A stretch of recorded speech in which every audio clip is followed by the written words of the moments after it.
So one of the tricks about promotion planning to professor is it's really unclear which way to go because there is no one path. It's much less defined than the path to tenure and promotion to associate professor.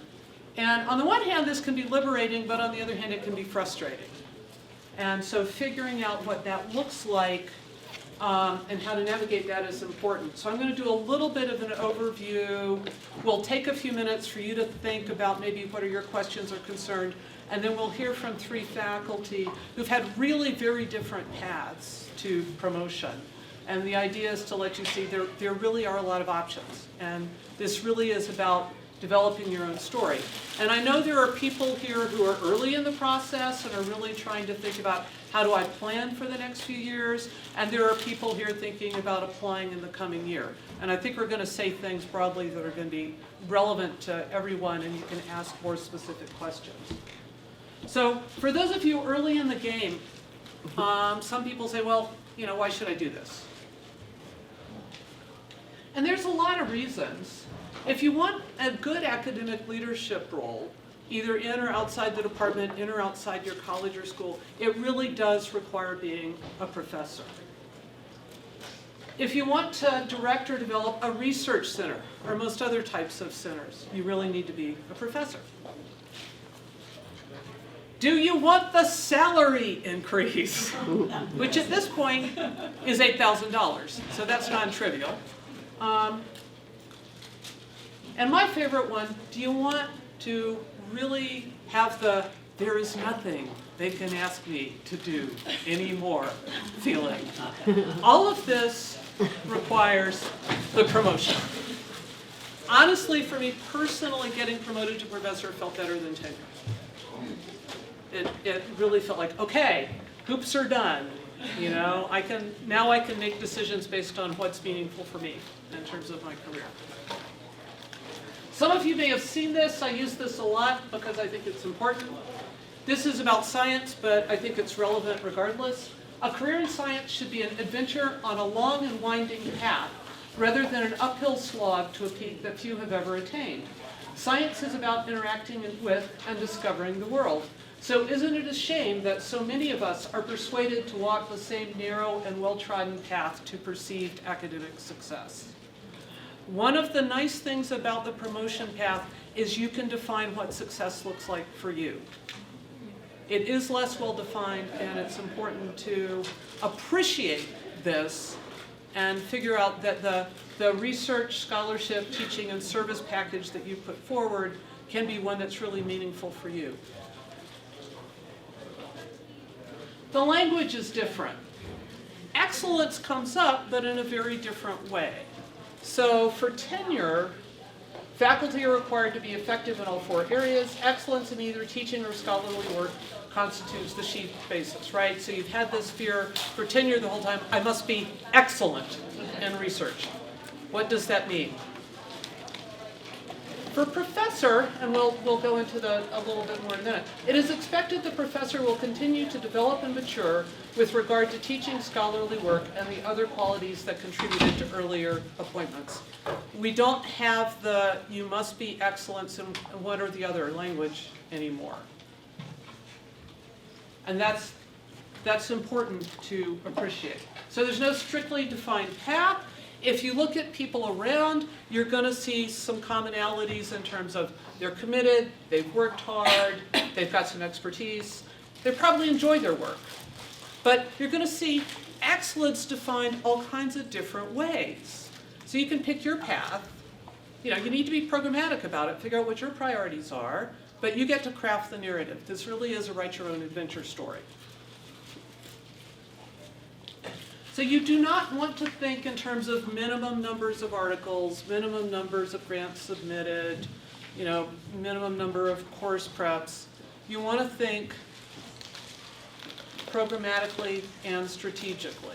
What's meaningful to you? What have you done that has improved the profession, contributed to your area of scholarship, helped the university? and everyone can have a very different path. And to reiterate that, the promotion to professor handbook language is qualifications include attainment of high standards in teaching, scholarly work, and service to the university or profession. Indicates faculty is of comparable stature with others in the field at the same rank at comparable universities. I've emphasized the service piece. It's really, really expected that we'll all be good university citizens and that we are all contributing. You know, the expectations are lower on the assistant level, they're higher on the associate level. And if we will all be good university citizens, the people in this room that are overburdened will be less overburdened. So this is a long-term advanced goal. You know, everybody needs to be contributing. But it counts. Some of you are feeling stalled by service, and so you need to think strategically, if I've been doing something that's a big time sink, how do I negotiate out of that? What do I have to show for it? The last thing you want to do when you're applying for a promotion is whine about something. So if you've been doing a lot of service, then you need to turn this into a bonus, a plus rather, and you know, you may need some friends and trusted colleagues to help you do this, particularly if you're feeling burned out by it.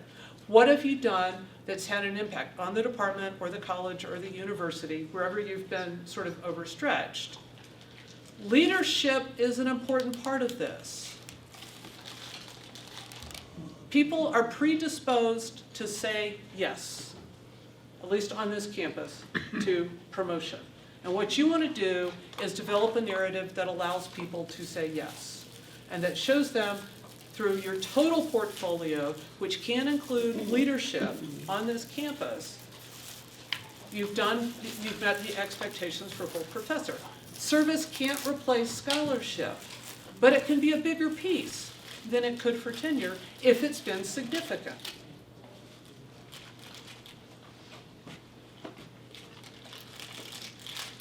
There's another way to make the process harder than it is. So we asked a lot of different department chairs, do you expect associate professors to make big changes in their research agenda for promotion? And the most common answer is, nah, we don't. In fact, several chairs got all riled up and said, but they've just spent all this time developing a reputation in the field. Why wouldn't we want them to expand that? I was like, yes, thank you, that's the answer I want. Don't panic. So for research and scholarly work, most departments are going to expect either a similar or higher level, depending on the field. If you're in a department that expects a book, they're going to expect another book. But some departments have started shifting over to, some of the book departments now accept combinations of articles and book chapters in edited volumes. If you're in a field, science or engineering, where you have a research group, the expectation may be that your group is going to be more productive because they're established and you have a network of students that can do that. You're going to be expected to have a broader perspective and some additional maturity in your scholarship. And your reputation should continue to improve. But you don't have to have quantum changes or quantum leaps in performance or your area.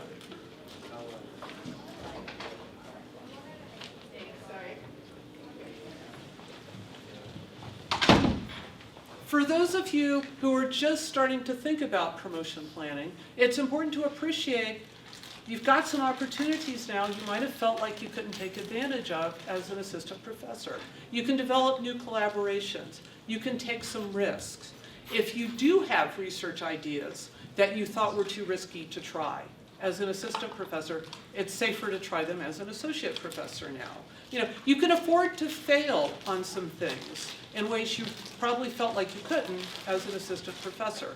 So if there are things you think will be fun or interesting, but are a little risky, you should give yourself permission to try them. If you're interested in community-based research, which can take a long time to develop, it's safer to start working on that now. If you're interested in leadership, there are some leadership roles you can take on in the department at this point, but do it thoughtfully. perhaps with a term limit. The time-consuming roles, you probably, if you want to take them on, you probably want to do it for 3 years, about a year to figure out what the job is, and 2 years to have an impact, which you can then use in your promotion file. And then it can be someone else's turn. You can try some different approaches in the classroom. So if you're early in this phase, then start thinking about, what's going to make this phase of your career more fun and more meaningful for you. And if you're thinking about applying for a promotion, then start thinking about how you tie this together into your narrative in terms of what you've tried and things you've explored as an associate professor. This means 2 things. One, you need to think about what are your priorities and what are you going to say no to because you've decided they are not your priorities. Hopefully you're going to say no politely and you are going to say yes to some things that are your priorities. But start to develop a framework to know what you're going to say yes to and what you're going to say no to. And I do not often pick up critically important advice while eavesdropping on undergraduates while walking through the student union. But it happened to me once, and I use this a lot because I think it's a really important message. Don't mole it, prairie dog it. You need to get out there. You do not, this is not a solitary venture. You can get help, you can develop new collaborations, you can do entertaining things with your colleagues in terms of research and teaching, and it's really important to not think about this as something that you are doing by yourself. And I am going to stop there. Are there questions right now on the policy or process piece? Yeah. Actually, I had a question concerning service. So the slide that you show says service to the university or the profession, implying that these have equal weight. At least that's my read on it. So how does service to the profession factor in? And is it possible to have a successful bid with a balance heavily skewed in favor of service to the profession? Yes. People are looking for service to the department or the college or university at the promotion level, but you don't have to have had a leadership role, but you need to be, at a minimum, a good citizen. The other piece of service to the profession, though, is you don't have to be an officer in every professional organization you belong to. You don't have to accept the, journal editorship or associate editor of every journal that asks you to. You can pick one of some of these. You don't have to do all of them. Thank you. Okay. Yeah. Okay. First up is going to be Frances Hayashida. Frances is a professor in the Department of Anthropology. Okay, first, thank you all for being here. And I'm realizing as Julia's going through her presentation that some of what I am going to say overlaps, and that's because I have been attending advance workshops. I'm like, oh, that's why I heard it. So anyway, so you're going to hear some of the same things. Good. What's that? Reinforcement's good. Okay, so I'm just going to go quickly through some of the things that I found useful. So I actually was hired here as an associate professor without tenure. I had been working for some time at other universities, and then came up for tenure in my second year in residence. My first year I was actually in the field. I'm an archaeologist, and I do my work in South America.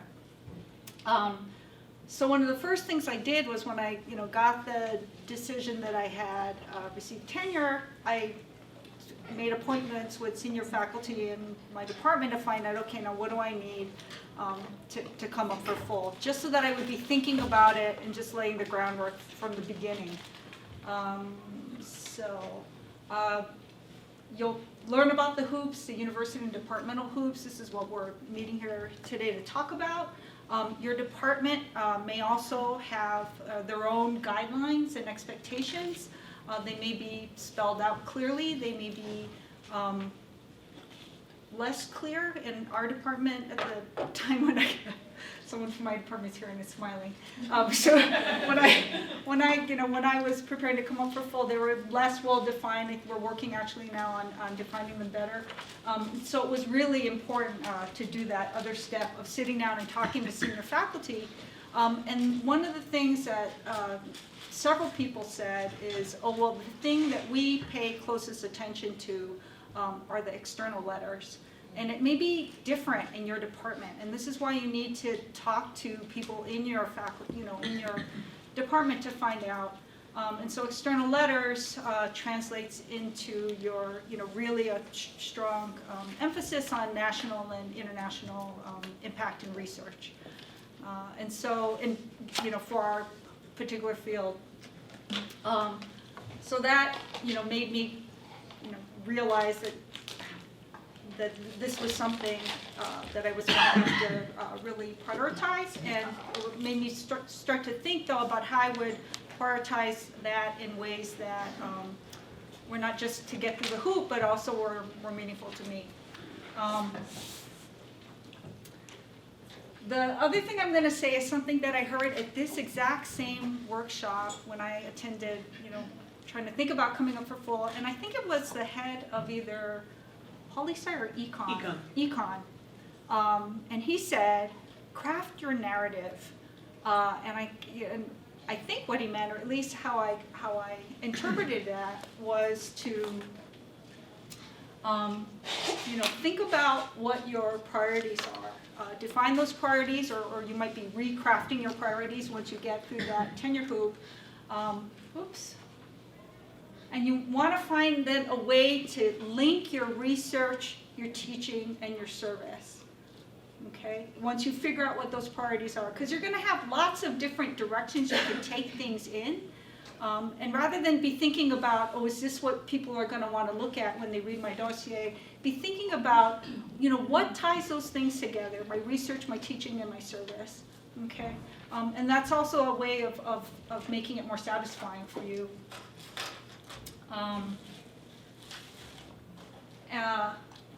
Also, as Julia has mentioned, as you're thinking about those priorities, there's room for some risk.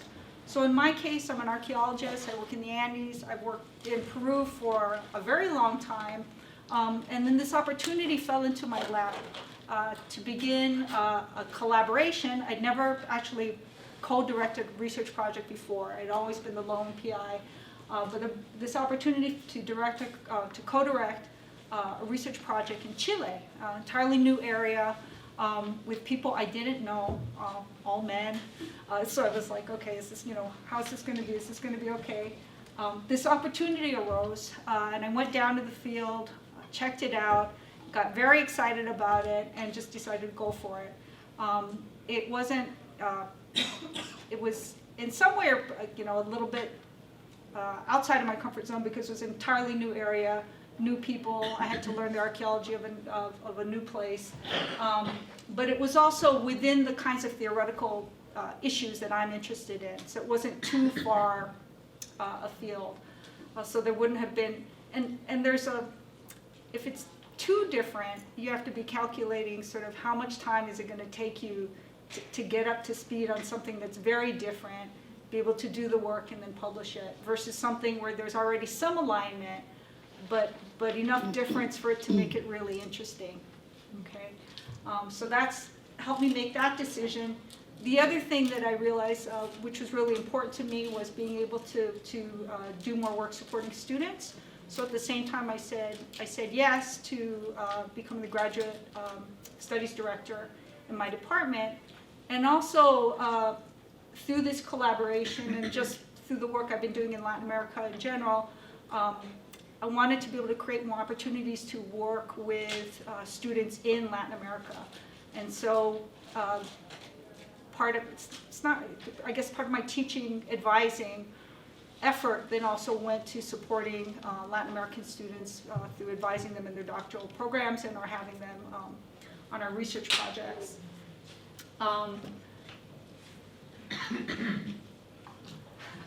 Julia's already said this. This becomes very important. You learn to say no to things that are not part of that narrative. Okay, if you figure out what your priorities are, if you're competent and if you have some social skills, you will be asked. You know, I can see you all out there. Okay, you guys are all like, oh yeah, you know, you're going to be asked to do a lot of different things, both at the national level, at the university level, and within your department. And it can be really, and these things can be really tempting things, because you can be thinking about, oh, here's something where I could like really make a difference in X. Or you might have people telling you, oh, you'd be the best person for this.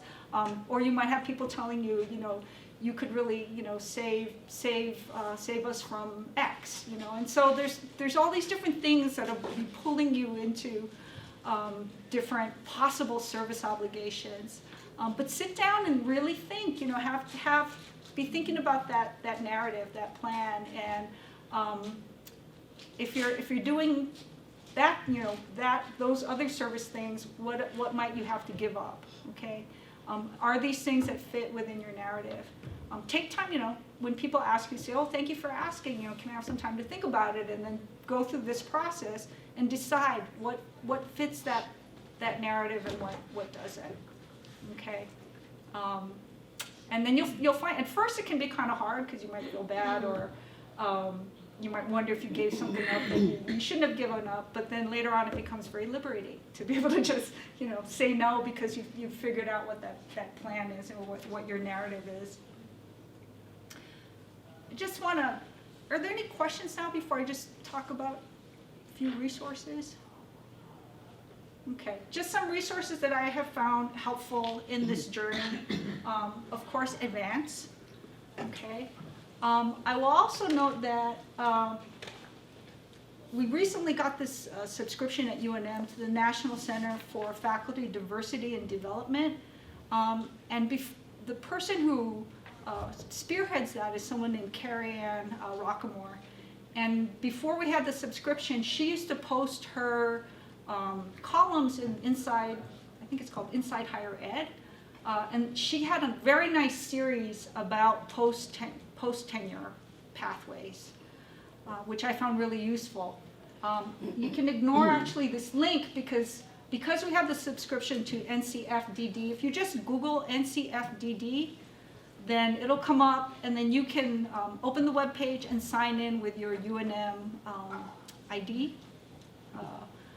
And there's all the articles that the columns that she had posted on defining your post-tenure pathway inside higher ed are now on the NCFDD webpage. And there's lots of other really helpful webinars on things like time management and productivity that actually I've been recommending to graduate students as well to take a look at.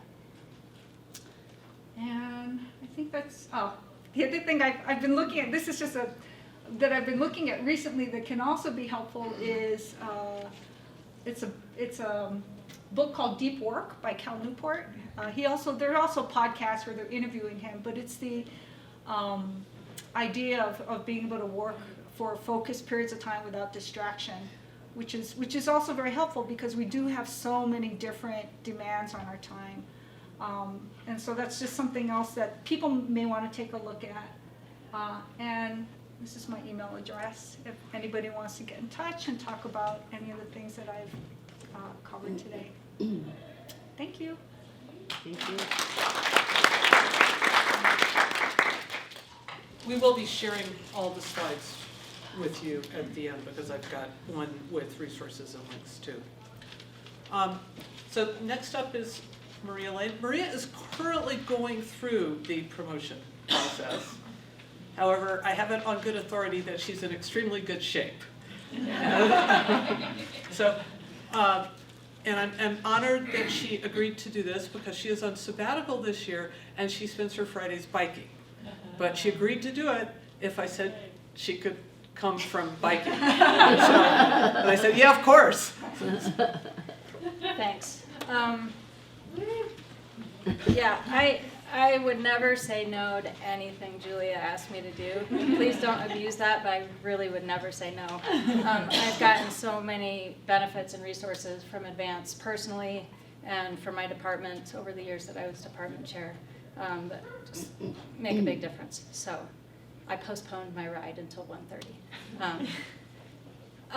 What I thought I'd do, I don't have any slides. I thought I would just tell you kind of the quick version of my story at UNM and how that has shaped my approach to my dossier and some of the things I had to wrestle with and thinking about when to put it up and what it should look like. So I got here in 2006 with a 6-month-old baby. I was not on the tenure track that first year. I started on the tenure track in 2007. I had a book project that I was working on based on my dissertation. I worked my ass off in a small department that was short-staffed.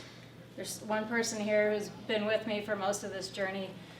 Everyone, including brand new assistant professors, had to pull a lot of weight in the service category.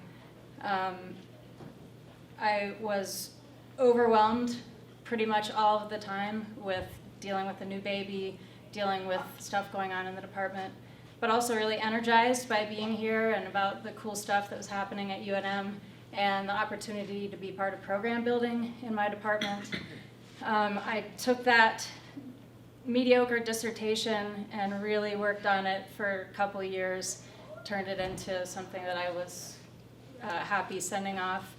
I sent it on May 3rd, 2009 to my publisher, which I remember because 3 days later I delivered a baby on May 6th.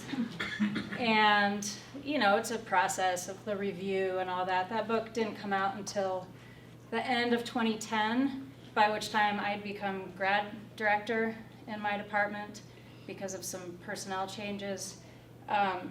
And months after it came out, I had an unexpected third baby and was really kind of like set on the back foot in terms of my larger research goals and agenda. I had this idea for a big project that I wanted to do. I got NSF funding for it, which isn't that common in my field in historical geography.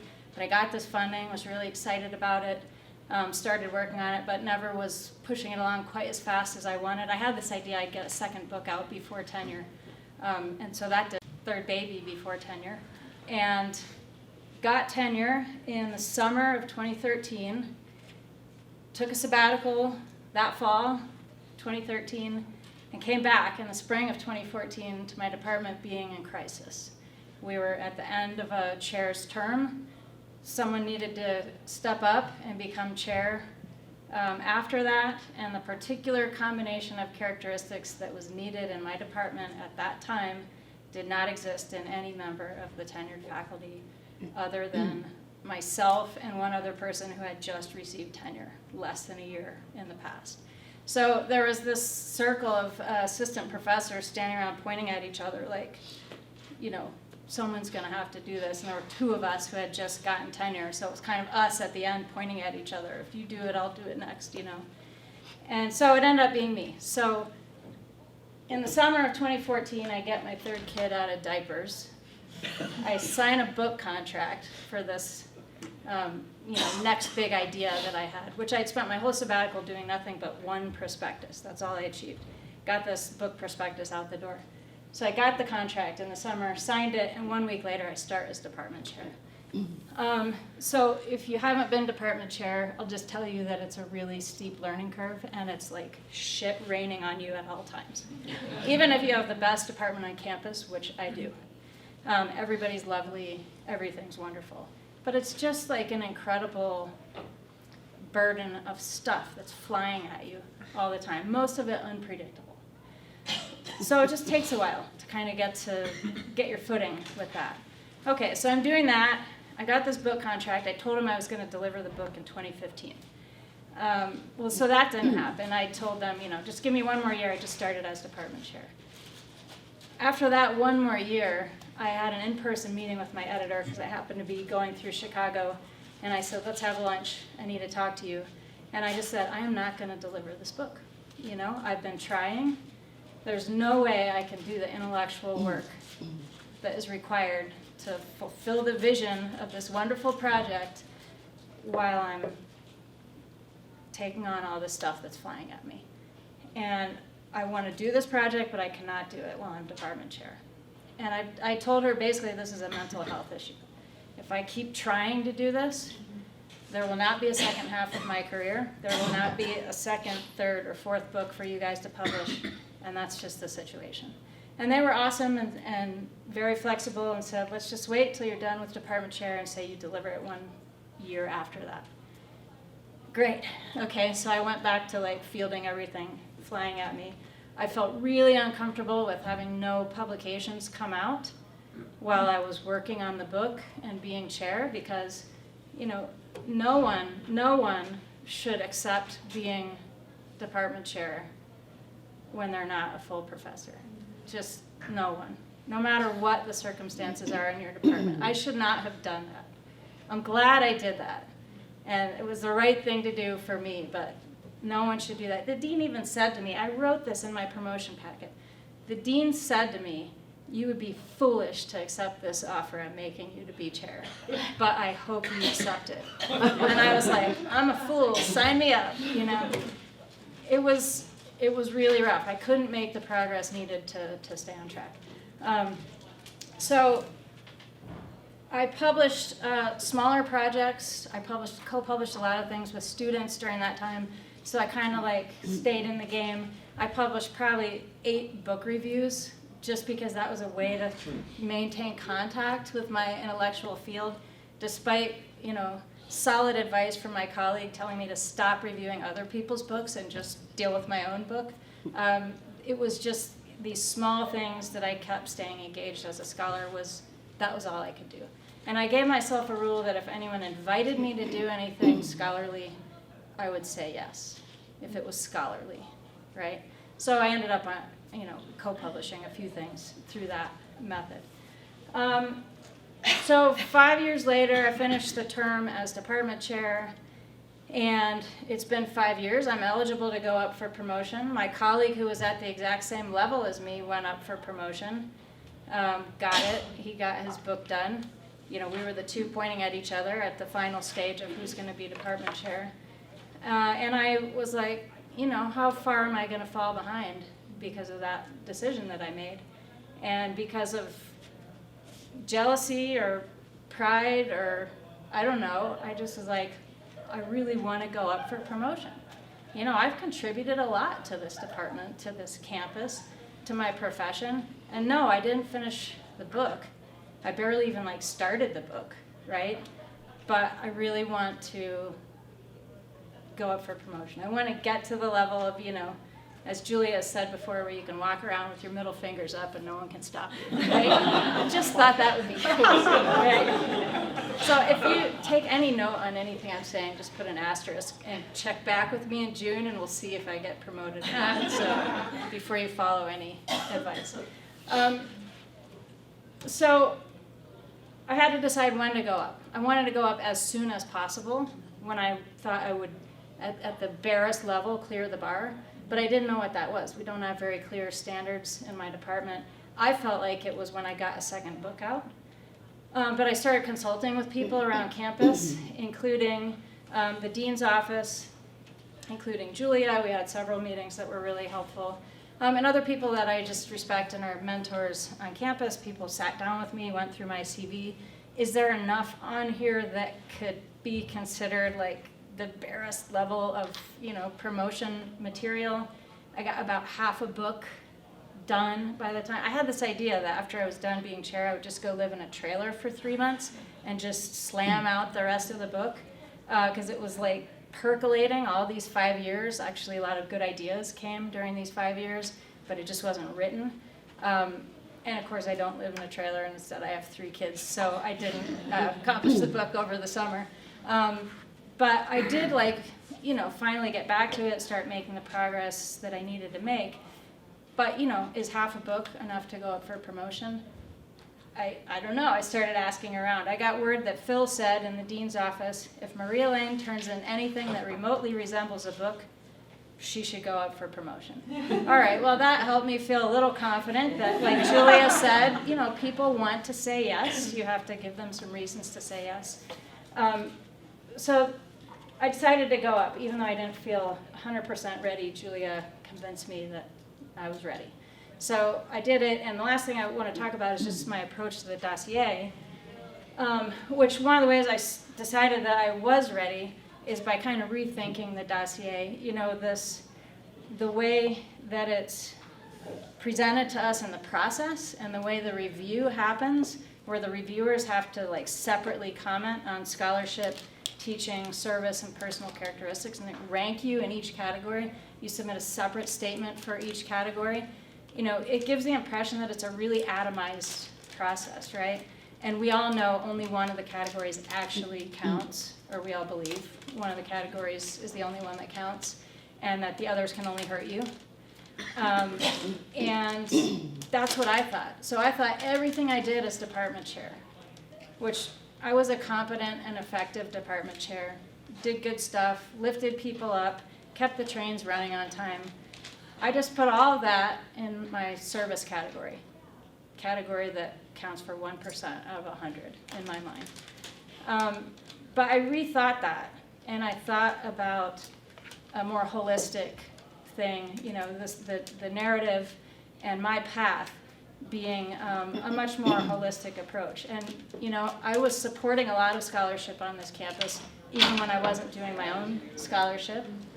I was, you know, led a process to design, you know, a proposal that was successful to add a new PhD program that's a joint program with New Mexico State, incredibly complicated proposal that I led and helped coordinate 2 campuses and get that across the line.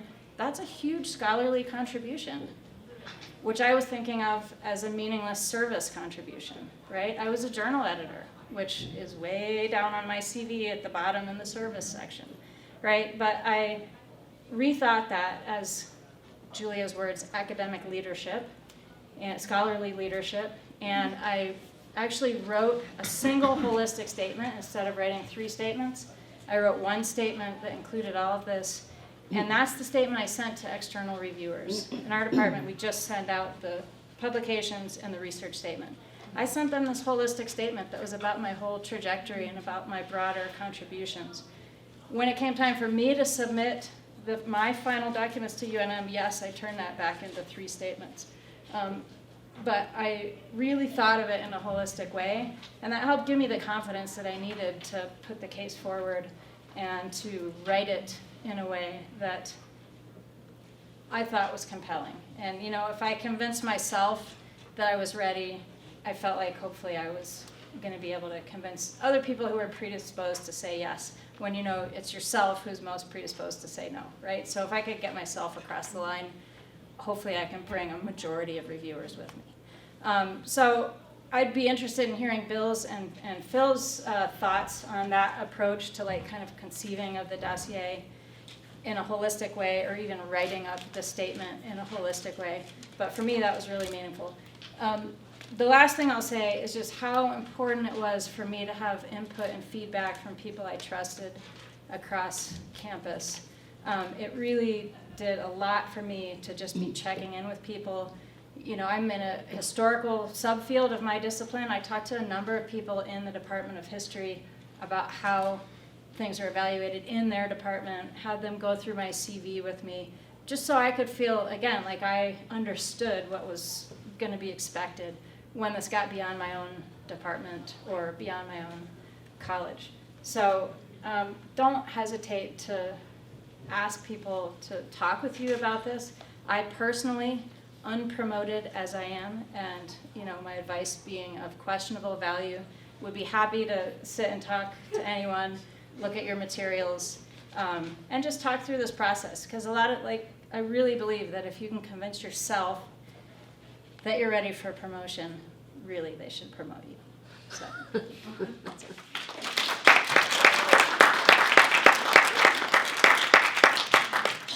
I want to emphasize one point differently that Maria made. One of the critical things that we look at, you know, it really isn't, are you at the minimum? It's how are you going to feel good about sending things to external reviewers? Right? You do not want to send things out to external reviewers that make you cringe. You want to enhance your reputation through this process. So that's part of the issue, is finding that sweet spot where you've met expectations, you've got things you're proud to send to external reviewers, but you do not allow yourself to fall into the trap of, well, it'll be stronger next year, and it'll be stronger the following year, and it'll be stronger the following year. This is technically true, but at some point, you're ready. And that's when colleagues can help you figure out where that switch point is. And next up is Heather Canavan, who I'm really proud of, because I hired her when I was chair of chemical and nuclear engineering as an assistant professor, who is now a professor with a really remarkable story. Thanks. All right, well, first of all, thanks for having me back. I did this 2 years ago, or a year ago, when I was coming up. I was in exactly your shoes.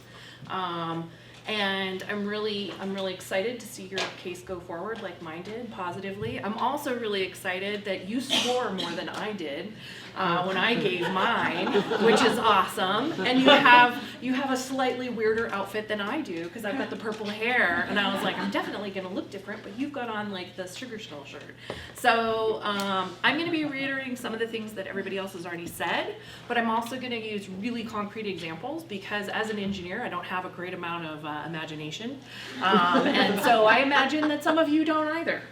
All right, so first of all, when to go up for promotion to full. You've heard different people saying, I felt I was ready, or I wasn't sure I was ready. The handout was saying, make sure you're ready.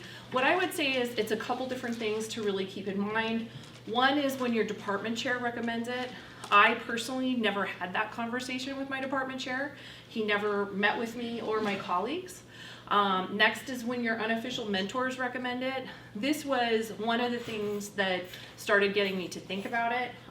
When Julia and other people that I respected, like Melanie Moses, were saying, hey, I think you could be ready. When you've been associate for 5+ years is a good time to start thinking about it, but of course it's not really timed. And then when you're ready to fight the patriarchy, I realize there are members of the patriarchy in here, but you can join us. And what I said is, you want to fight the patriarchy, or at least be paid as much as them, because it doesn't matter what department you're in or what campus you're on, the compression of salaries at associate is real, okay? And one way to restart your valuation to the university is to make sure you're going up for that full promotion. Okay, next. I wanted to talk about the confidence gap. This was something that has been talked about a lot. And I personally would say, I was reading through the article that was handed out, and it was saying you have to be really, really sure, blah, blah, blah.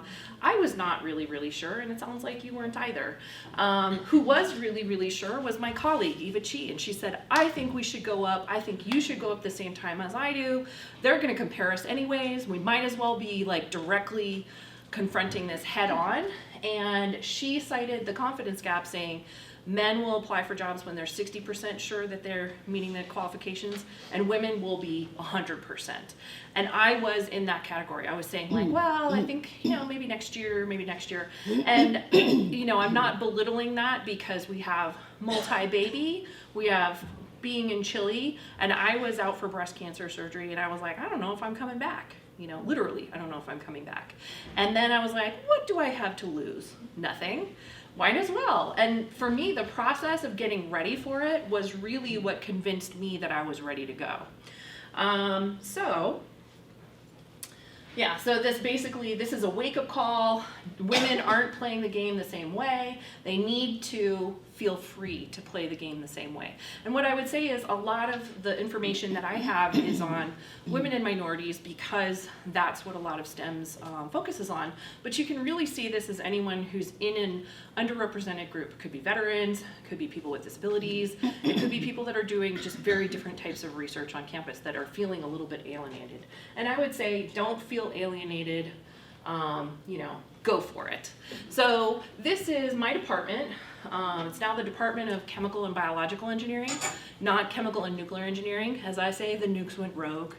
And they left the department, and they didn't want to call us the Department of Chemical, Nuclear, and Biological Engineering, because that sounds like the Department of War. And so we're just Chem Bio. But if you look, it's a lot of pale males on that page, and not a lot of women, but this is actually historically high numbers of women in our department / all of engineering.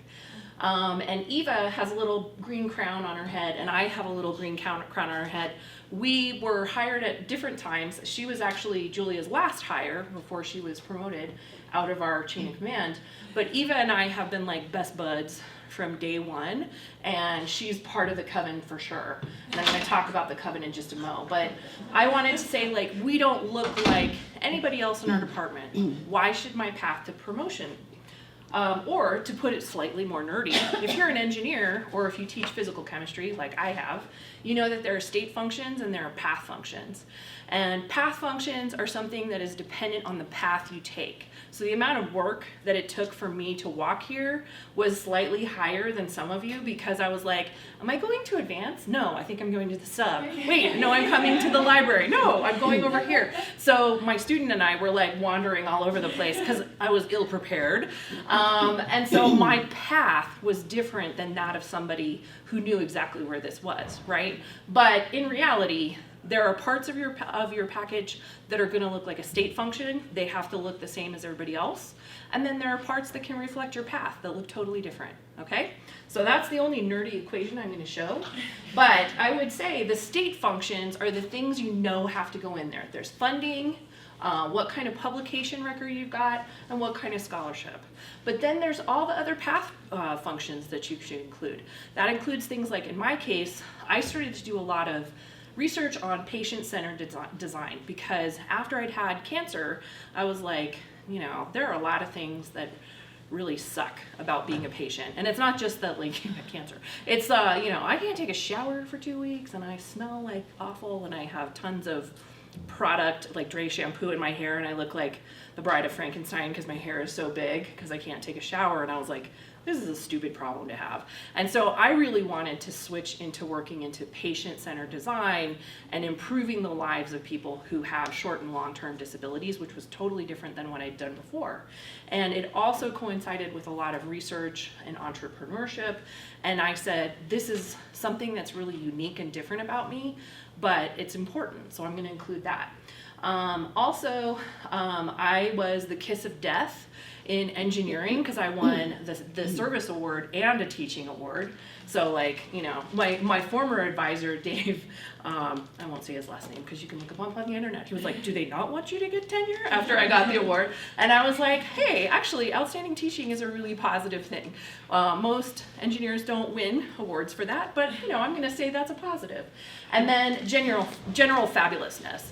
As you'll notice, we are all very different types of fabulousness. I say, embrace it. Those of you who have kids or grandkids, you probably recognize Moana. And there's this crab in there that sings a song about how he's shiny. He's shiny. And he's not a drab little crab man. So I say, include the stuff that makes you shiny. And you can do that in supplementary information. A lot of people don't know this, but you can include stuff from your former students, from your collaborators, from, STC, because I do a lot of entrepreneurship. Lisa Kudala wrote a letter for me. I had tons of other stuff to show this is how I am excellent, and I just beat them over the head with it. I say do that, don't be subtle. So here are some ways of accentuating the positives. This is Eva Chi's dossier. And I would say if we're gonna use the Avenger squad as our kind of model, Eva Chi is Wonder Woman. She has 2 beautiful children who are amazing and play the piano, and they've learned how to ski, and they're super smart.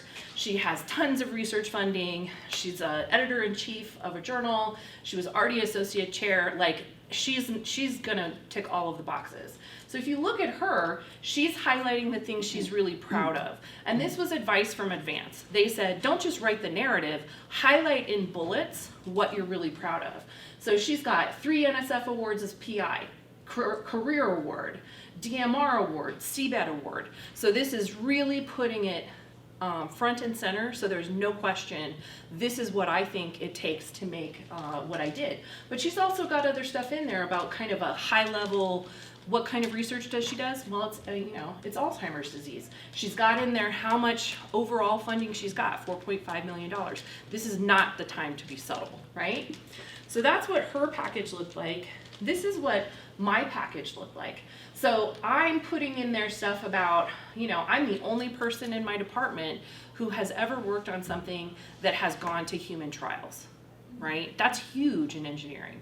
And then also, I was made a fellow of a society that my dean was in. Julia is a fellow. There's very few people that are fellow of that society. I was like, I'm going to put that in there for sure.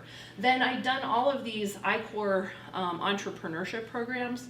No one else in my department did that, so I listed that. And then I have this statement of I'm committed to promoting students from diverse backgrounds. That's part of my research, it's part of my service, and it's part of my scholarly research. And so that's exactly what you were saying of weaving it through your whole narrative. So to me, this is really important. And I'm not just making a vague statement, because if you think about it, if you've ever been to a funeral and you've heard somebody be like, he was really nice, she was really wonderful, that doesn't really tell you anything about anyone. But if you say, for example, 62 students since 2005, 58% are women, 45% are Hispanic, 6% are Native American, that tells you multiple things. Number one, it means I've actually kept track of the students that I've worked with since 2005. Number two, it means that I'm not just hiring pale males. No offense to the pale males out here, but that's what you expect when you're looking at engineering students, but that's not what my students look like. And I've got a ton of NSF and NIH awards in order to promote students from diverse backgrounds. So I'm really showing this has impact on my scholarly work. And then I also put in there, I have mentored the most NSF GRFP winners and the only person who's ever won a Kirstein from the School of Engineering. So those were my highlights. So that was accentuating accentuating the positive. This is decentuating the negative. And so, I was like, I had to undergo treatment for breast cancer. So this is when I was gone. I graduated my entire group. I had only one student left. And, then I had to make a pivot. So in this case, what I'm saying is I had to address the fact that there's a pretty lengthy period of time, because it's just like anything else. It takes a while to steer a boat. Well, it takes a while to recover after something like that, or to have a baby, or to be a department chair. It makes sense to address it. And so I just said, okay, this is how I'm gonna address it. I made my own little figures saying like, okay, these are the number of publications I've made. You can tell that it slowed down a little bit at tenure, but then post-tenure, it really, there was a big burst of activity. And so I really wanted it to be clear in this way. So I'm downplaying the negatives here and really trying to explain it, but also saying this is how I got into my new area of research. All right, so let's try it. I realize we don't have a lot of time. How much time do we have left? Like 5 minutes or something? Well, we have till 1:30. Okay. We want lots of time for questions, and this Okay. can lead to some questions. So go for So it. I want you guys to sit here for a second and think, what are you most proud of? If you were given 5 minutes or so to bullet out what are the things that you're most proud of, those should be your highlights.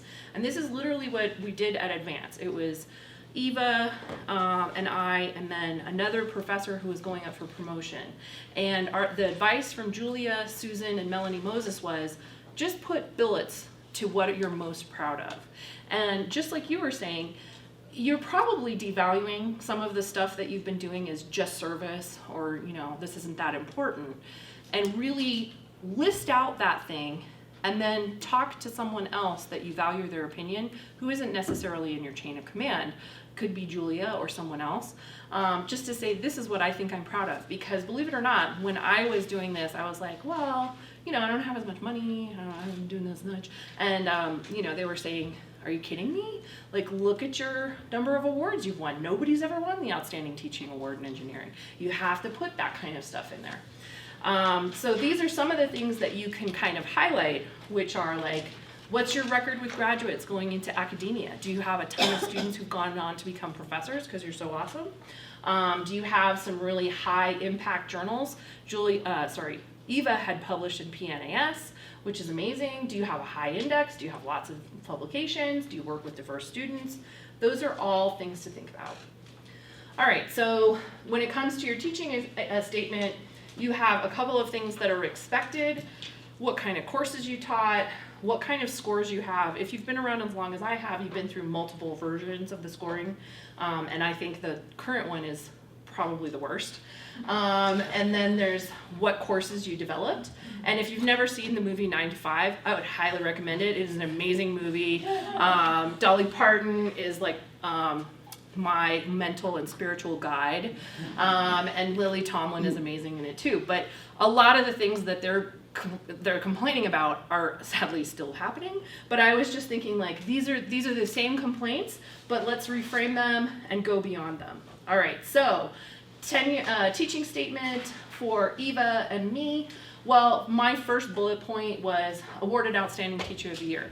And Eva was like, you should just leave it there, not write the rest. And I was like, no, I don't want to be that much of a jerk. But I do want to put in other things in there. So like, I've published in peer-reviewed journals on engineering education, which is quite rare for engineers to do. So make sure I mention that. I've taught a lot of different classes because some of the other departments in engineering, it's really important to have a diversity of classes. That's not what my department wants, but that's what others do. And then like what kind of performance evaluations I've gotten. Eva, on the other hand, is on the RED proposal, which is an NSF grant to reevaluate and redesign engineering departments. So that was one of the things that she's really proud of and something that she's highlighting here. So again, what kind of things can you bullet out? Because literally you're seeing we're putting 3 or 4 bullets for people to see before they read the narrative. So are you doing really consistently high teaching scores? Do you have publications in STEM? Do you have unique courses that you've developed? Have there been any teaching awards that you've won? Make sure you bullet those and highlight what's making you different. Next thing I want to bring is birds of a feather flock together. I realize it's a little light in here. So the worm is saying, so why do these guys only flock together? And the bird says, sensitive subject. And if you can't tell, those are all naked birds. They're bald. And it's like sensitive subject. So what I'm going to bring up here is, if you are from a member of an underrepresented minority, if you're a woman, if you have a disability, you most likely will attract students who are comfortable with you, right? They are maybe going to say like, this is someone who could be a role model to me. Highlight Excel spreadsheet that I made my first year here, and I have the name of every student blocked out in the green square, and then I have like, what level were they at? Did I hire them as a high school student, an undergrad, graduate, postdoc, male or female? What is their race and ethnicity? I added disability status as that became important to the NIH. This is something that's really important when you're writing proposals to the NIH, is to say, I have a demonstrated track record of working with people from diverse groups. Here is what my population is. So I've written a number of successful NSF and NIH proposals for training undergrads and graduates from diverse backgrounds, and that's always parroted back to me from my bio sketch. So, here's a picture at the bottom right. You can see one of my students is in a wheelchair. There's a lot of women, and there's usually a lot of people from diverse backgrounds. I've had a number of veterans and so forth. So that's something that if you haven't already been tracking, I would go back and see if you can recreate it and put that in there if that's something that you have been really successful at. All right, next.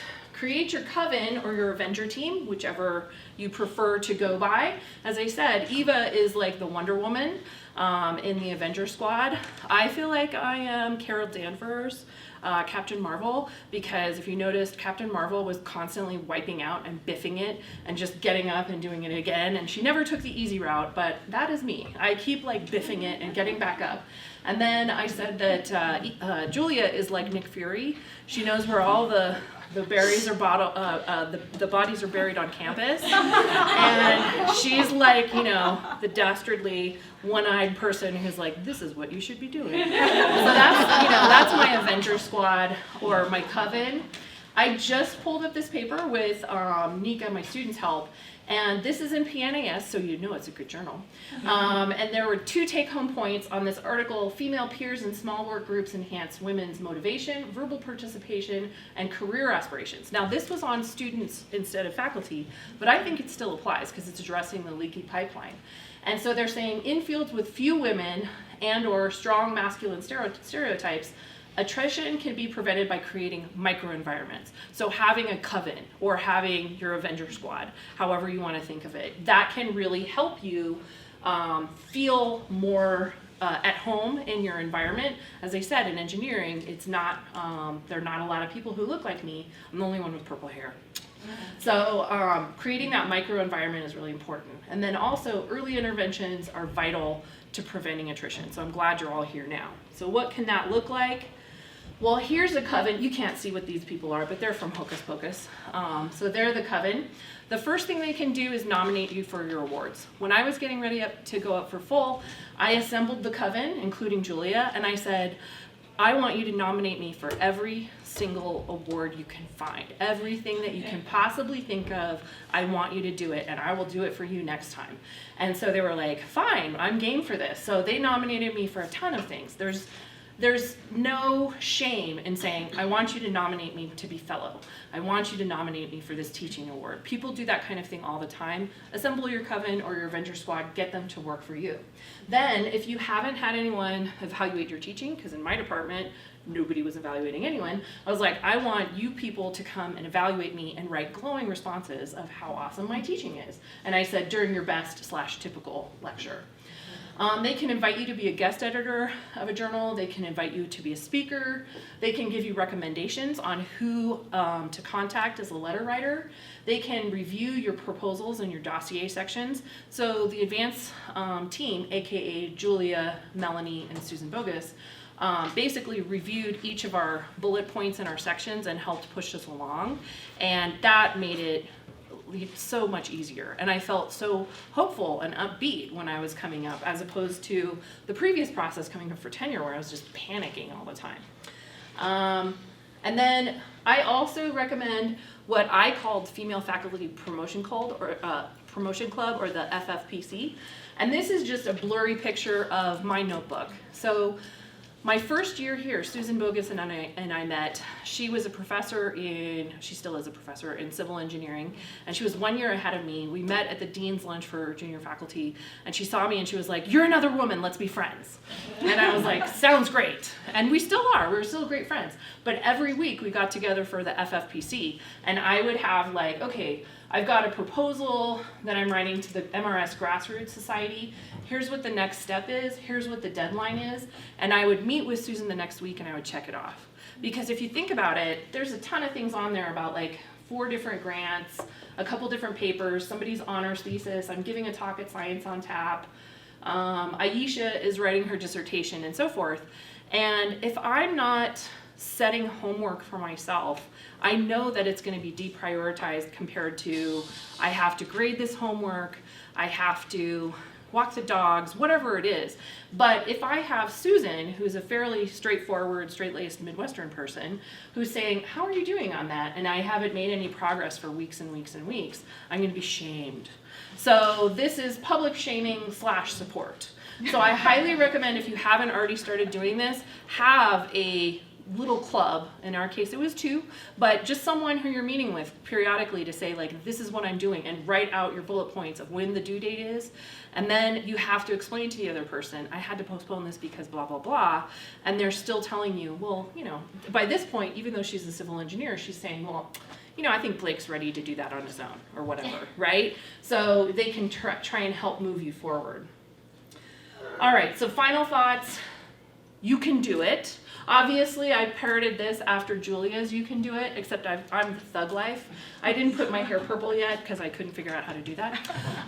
But what I would say is, I definitely agree with the previous speakers that you have it within you to do all of this. Also, everybody wants you to succeed. They're not looking for you to fail. And Julia mentioned how important it was for her to go up for promotion to full instead of just for tenure. I 100% agree. You know, I dyed my hair purple right after I submitted everything and it was all done. And my chair didn't notice it because he's an engineer. He, like, literally this happened in April. And then in December, at the December graduation, he noticed it and he was like, when did this happen? And I was like, April, 6 months ago, or 10 months, you know, 7 months ago. And then he was like, why did you do that? And I was like, because you can't say anything. It was a really wonderful, freeing feeling. But, you know, I definitely highly recommend it. And I add to the other comments about if you have questions, I'd be more than happy to meet with you and talk to you about your packages, things that you're concerned about. And I just think, keep thinking about it positively and keep thinking about how you might be a bald bird, but you can be a badass bald bird. And there are other bald birds around here that you can find to flock with, okay? Thank you.